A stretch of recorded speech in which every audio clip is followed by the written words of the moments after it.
Bonjour, nous sommes le vendredi 26 juillet 2024 et nous allons parler du nouveau Motorola Edge 50 5G.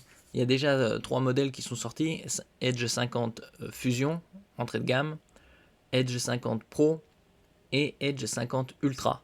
Alors le Edge 50 Fusion est aux alentours de 350 euros, le Edge 50 Pro aux alentours de 520 euros et le Edge 50 Ultra à 999 euros.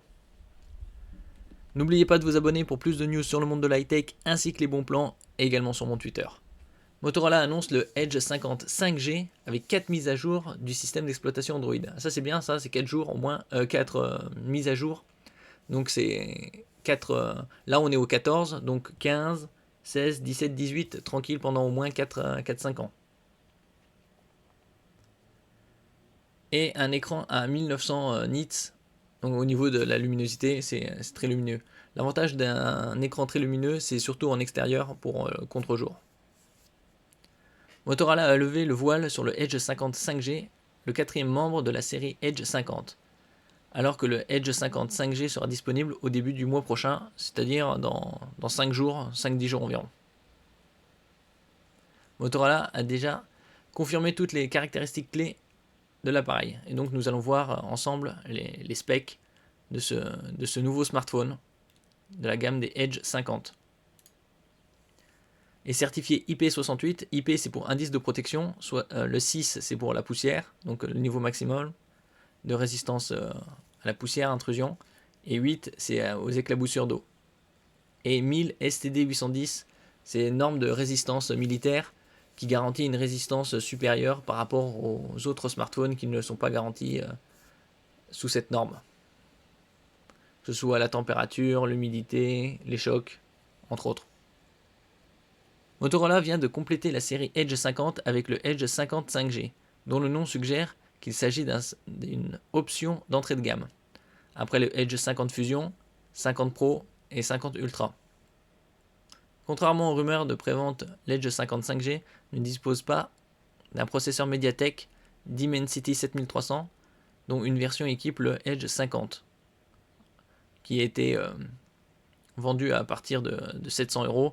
Mais comme je l'avais dit, à cause de ses specs, je dis que c'était beaucoup trop onéreux. Et on l'a vu quelques mois après descendre. Et là, actuellement, il est dans les 520-530 euros. À la place, Motorola a opté pour le Snapdragon 7 Gen 1 de Qualcomm, a annoncé il y a plus de 2 ans. Le Snapdragon le plus performant qu'on ait sur le marché, c'est le Snapdragon 8 Gen 3, qui est réservé au haut de gamme, très haut de gamme. Et le Snapdragon 8 Gen 4 sera disponible fin de l'année, début de l'année prochaine, avec un Qualcomm Summit qui aura lieu à Hawaï fin octobre. Et on aura plus d'informations sur les specs de ce nouveau CPU.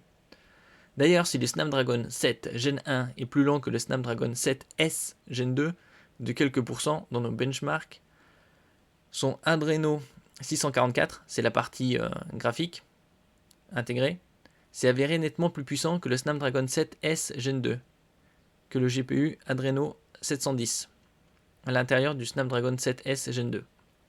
Ainsi, le Edge 50 5G, qui sera entrée de gamme, pourrait surpasser le Edge 50 Fusion dans certaines tâches. En outre, l'inclusion d'un écran POLED incurvé 1,5K. 1,5K c'est plus que le Full HD+, c'est-à-dire c'est du 1220 par 2712 pixels. Alors que le Full HD c'est du 1080, Full HD+, c'est du 1080 par 2400. Et de 6,67 pouces fait ressembler le Edge 55G au Edge 50 Pro, tout comme le reste de son design. Donc la probabilité que ce smartphone coûte 350-400 euros est assez élevée. Il sera dans ces eaux-là probablement. Nous aurons plus d'informations sur le prix dans une dizaine de jours. De plus, l'Edge 50 5G est équipé d'un capteur Sony LYT700C pour l'appareil photo principal qui offre une résolution de 50 mégapixels avec un format optique de 1 sur 1,56 pouces. En général, tous les capteurs photos font 50 mégapixels. Si on regarde tous les smartphones, soit entrée, milieu, haut de gamme, la plupart ont des capteurs 50 mégapixels. Après, ça dépend de la qualité et de la taille des pixels du capteur. Plus qui est mesuré en micromètres. Plus le capteur est grand, plus il capte de lumière, et surtout en basse luminosité, c'est important. En outre, Motorola a inclus une caméra frontale de 32 mégapixels, donc c'est la caméra pour les selfies. D'autres se contentent de juste 16 mégapixels. Voilà, c'est une très bonne définition ici. Un téléobjectif de 10 mégapixels, on ne sait pas si c'est du 2 fois ou 3. Et une caméra ultra grand angle de 13 mégapixels, qui sera du 120 degrés. Cette dernière prenant en charge la fonction macro. Donc c'est pour des photos en champ très proche. De plus, le Edge 50 5G intègre une batterie de 5000 mAh. Comme je le dis depuis toujours, la plupart des smartphones ont des batteries d'environ 5000 mAh. Que ce soit entrée, milieu ou haut de gamme, la plupart, la très grande majorité, c'est du 5000 mAh.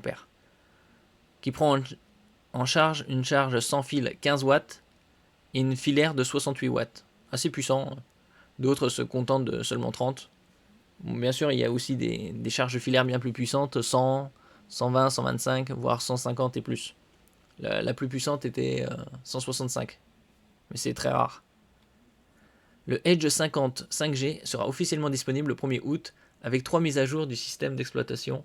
Bon, ils avaient dit 4, ouais. Et 4 ans de correctifs de sécurité Android. Malheureusement, l'entreprise n'a pas encore confirmé de date de sortie pour les autres marchés. Et donc, ce sera courant août-septembre probablement.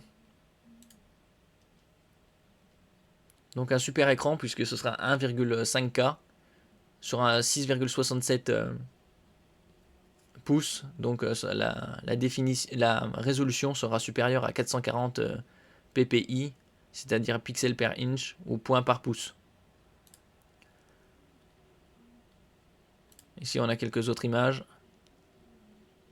L'esthétique.